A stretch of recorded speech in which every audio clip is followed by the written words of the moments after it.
Hello everyone, this is Sandeep Kumar Sinha. Welcome back once again to my channel with a description of the law of diminishing marginal utility. And for that, you should know the concept of marginal utility. I already described this topic, that is marginal utility, in my previous video whose link is given in the description.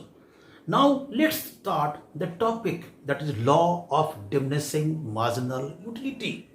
This law is said to be of universal application in all the fields of consumption. That is, it applies to all the commodities, and that's why this law is said to be a universal law which is applied in all the fields of consumption.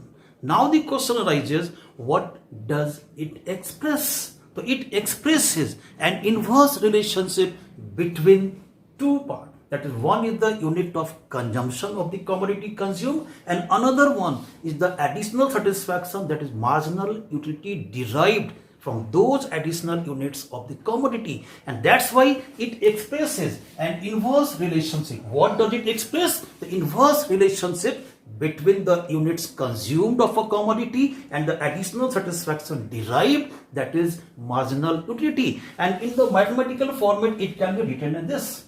Then what is the meaning of this mathematical expression? That is, marginal utility is proportional to 1 by unit of a commodity. It simply means that if the marginal utility क्या होगा हमारा, घटेगा या बढ़ेगा, किसके साथ? तो units of the commodity के साथ. Means as the unit of the commodity increase, जैसे वो बढ़ता है तो additional satisfaction, that is the marginal utility, decreases. And if the marginal utility वो हमारा बढ़ेगा कब? जब units of the commodity decrease करेगा. Means it simply means that if the units of a commodity consumed increases, then the additional satisfaction, that is marginal utility, decreases. And if the simple units of the commodity decrease, then the marginal utility, that is, increases. That is the inverse relationship between the two. It simply means that there is a relationship between units of the commodity consumed and the additional satisfaction derived. Then how can we make the statement of the law? What is the statement? Then the law states that as more and more units, this is the statement that is written on the board, as more and more units of a commodity are consumed, जैसे जैसे कोई भी consumer किसी भी commodity के extra additional units का consumption करता जाता है, then the additional satisfaction derived, that is marginal utility, from those additional units of the commodity consumed goes on diminishing. घटता जाता है ये जैसे जैसे यूनिट्स कंजम्पशन का हमारा बढ़ता जाता है. It means there is an inverse relationship between the two. But this law does not say anything about the rate of decrease of marginal utility. अगर marginal utility घटता है तो किस रेट पर घटता है? It does not specify whether the marginal utility diminishes at a slow rate or at a fast rate, whether it diminishes at a uniform rate or a variable rate. Means rate of decrease is not mentioned in this law.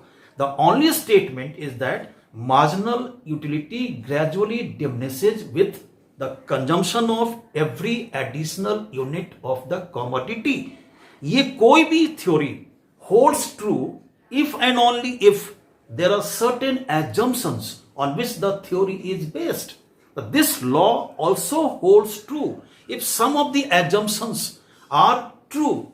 Means what are those assumptions on which the theory or the law of diminishing marginal utility is based? That is written also on the board. I've written those one. This is first, this is second, that is third. One is there. Suppose कहते हैं I am consuming रोटी.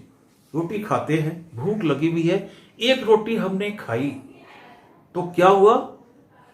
कुछ तो भूख हमारी मिट गई, requirements कुछ हमारा कम हो गया, छोड़ दिया हमने. फिर आधे घंटे के बाद फिर एक रोटी खाई तो क्या होगा? सेटिस्फैक्शन घटेगा? नहीं. हो सकता है कि सेटिस्फैक्शन हमको सेकेंड रोटी में फर्स्ट रोटी से ज्यादा मिलेगा. क्यों?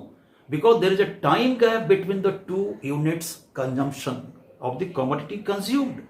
2 यूनिट्स जो हमने कंजम्पशन किया उसके बीच में गैप हो गया, तो जो भूख लगी हुई थी तो आधे घंटे या 1 घंटे के बाद जो हमने दूसरी रोटी खाई तो भूख और बढ़ गई. तो पहला एजम्पशन क्या है on which the theory is based? There is no time gap between the consumption of 2 units of the commodity. That is, continuous consumption should be there. Means consumption should be in continuity. There should not be intermittent consumption of the units of the same commodity. If the consumer is consuming, then the consumer has to consume all the units of the commodity in succession. That is the first assumption. Means हमारा क्या? There is no time gap. कोई भी gap समय का नहीं होना चाहिए between the consumption of the 2 units of the commodity. 2 units के बीच में कोई भी गैप नहीं होना चाहिए. First assumption on which the law is based. Unless and until it holds true, the law would never be true.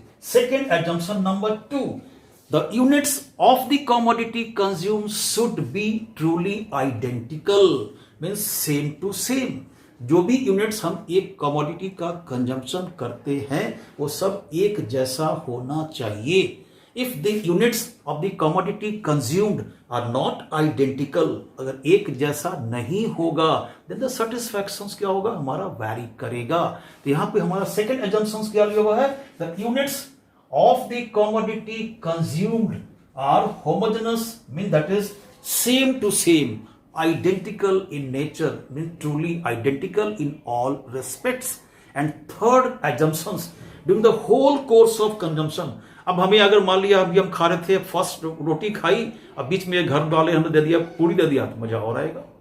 अब पूरी में ज्यादा मजा आ रहा है रोटी से ज्यादा मजा आया पूरी में, तो सेकंड जो हमने यूनिट खाया रोटी के बाद पूरी खा लिया तो सेटिस्फैक्शन और बढ़ गया.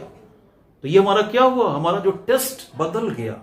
तो जब भी कंजम्पशन करता है कोई भी consumer, the taste should remain unchanged. The taste में कोई भी बदलाव नहीं होना चाहिए. The taste, that is third one, the taste जो हमारा होगा कंज्यूमर का, that remains unchanged during the whole course of consumption. ये 3 एजम्पशंस है जिस पर ये लॉ बेस्ड है. Unless and until the assumptions are true, the theory cannot be true. Means though the law of diminishing marginal utility holds true, if and only if these assumptions are true. Means these are the assumptions on which the theory is based. Now let me explain about this law with the help of a schedule and a figure which I am now just going to draw on the board. So I start explaining the law with the help of schedule and figure. It is to be mentioned here that satisfaction derived from the units consumed of a commodity depends upon the need or requirement for that commodity. Greater is the need, more is the satisfaction derived from the consumption of the unit of that commodity. If the consumer goes on consuming in this manner, then the need or requirement for the additional units goes on decreasing, and therefore the additional units consumed of a commodity would give less and lesser unit of satisfaction than before. And therefore it can be said that whenever the consumer would consume the first unit of that commodity, because the requirement or need is at the maximum, and therefore the satisfaction derived from the first unit of the commodity would give the maximum satisfaction. Now look at here, the first unit consumed would give 10 utils of satisfaction, which is at its maximum. Now when the consumer has consumed this first unit of the commodity, the requirement or need for the additional unit that decreases, because certain part of his or her requirements are fulfilled, and therefore the satisfaction derived from the second unit would give him or her the less amount of satisfaction. Let it be 8 utils, that is second unit of consumption. If the consumer is consuming, then it gives less satisfaction than before, that is 8 utils. In the similar manner, if the consumer goes on consuming the third, fourth and fifth units of consumption, then what is the situation?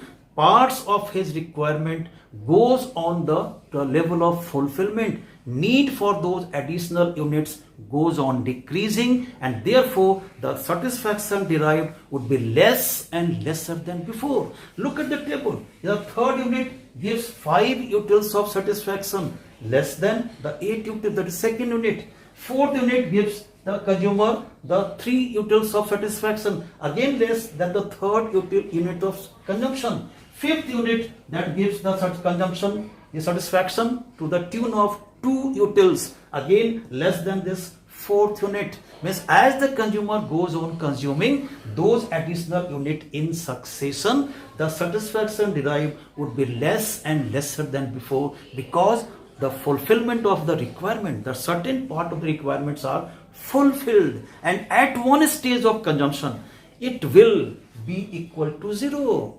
What is that point? Called as point of satiety, or point of complete fulfillment of requirement. Now the consumer does not need any extra or additional unit of the commodity. Why? Because his or her requirements are completely fulfilled, and that is reached at this 6th unit of consumption. Means at this 6th unit, the utility or satisfaction reaches to the level of 0. That is the point of complete satisfaction. And beyond that consumption unit, if the consumer further consumes the next unit, that is the 7th unit, it does not give him any positive satisfaction, but the satisfaction would be negative. That the marginal utility becomes negative beyond the point of satiety. All these behaviors I have already discussed in my video on marginal utility, whose link is already given in the description. The same situation can be explained with the help of figure. This is the downward sloping marginal utility curve, which slopes from left to right downward. That is, it is having a negative slope. First unit, that is the satisfaction level. Second unit, less than before, decreases. Third unit, this is also again less than before. Similarly, this marginal utility from the additional units of the consumption of the commodity goes on decreasing, and at this 6th unit, which is this here, 6th unit, the marginal utility reaches to 0. That is called the point of satiety, or point of complete fulfillment of requirement. That is all about the behavior, and beyond this it reaches to negative. That is the behavior of the marginal utility during the course of consumption. As the units of a commodity consumed goes on increasing, the additional satisfaction derived from those additional units consumed, that is, goes on diminishing. That is all about the diminishing marginal utility. Now the question arises, what are the reasons for its operation? क्यों ऐसा होता है कि marginal utility घटता जाता है? तो first reason that I have discussed here, written on the board, that is, wants are unlimited. All the requirements cannot be fulfilled at the same time because the resources are limited. But one requirement can be fulfilled at a time. That is, the one want can be satisfied. Means cannot be satisfied, but one want can be satisfied. कोई भी एक जरूरत हम अपनी पूरी कर सकते हैं. But in the course of consumption, as the consumption goes on, then the desire goes on decreasing for the further additional units, and therefore the additional satisfaction would be less and lesser than before. Number two, second reason is that commodities are not perfect substitutes, means truly identical in one or to all. सारा substitutes close हो सकता है, perfect का मतलब truly identical नहीं होता. And further the units of the commodity, same commodity, are also not truly identical. They looks the same, they look similar, but they are not truly identical, means they are not perfect substitutes of one another, and as such the satisfaction derived from those different units would be different from one another. That is all about the law of diminishing marginal utility, that is during the course of consumption. There are certain exceptions, that is said. कुछ exceptions है कि ये जो law है that does not hold true in some of the consumptions. जैसे for example liquor, this law does not hold true. Number 2, collection of antique pieces, or you can say hobby, stamp collections, coins collections. These are the simple commodities where this law does not hold true. Similarly, in the case of money, this law also does not hold true. So that is all about the exceptions. Even if it is analyzed, then we can conclude that after one stage of consumption, that is also holding true. Suppose I am collecting stamps. So how many stamps can we collect of the same part? No. एक ही तरह का stamp बार बार collect तो नहीं करेंगे ना. Stamps collection होगा different stamps. If there is, then the desire for that unit will increase rather than decreasing. तो ये ऐसा होता है कि किसी भी फील्ड ऑफ कंजम्पशंस में ये हमारा लॉ अप्लाइज होता है, इसलिए इसे हम यूनिवर्सल लॉ भी कहते हैं. That is all about the law of diminishing marginal utility. I hope the concept was clear. If you are new to my channel, then please subscribe it. अगली बार फिर मिलेंगे एक नए वीडियो के साथ. तब तक थैंक यू, गुड बाय.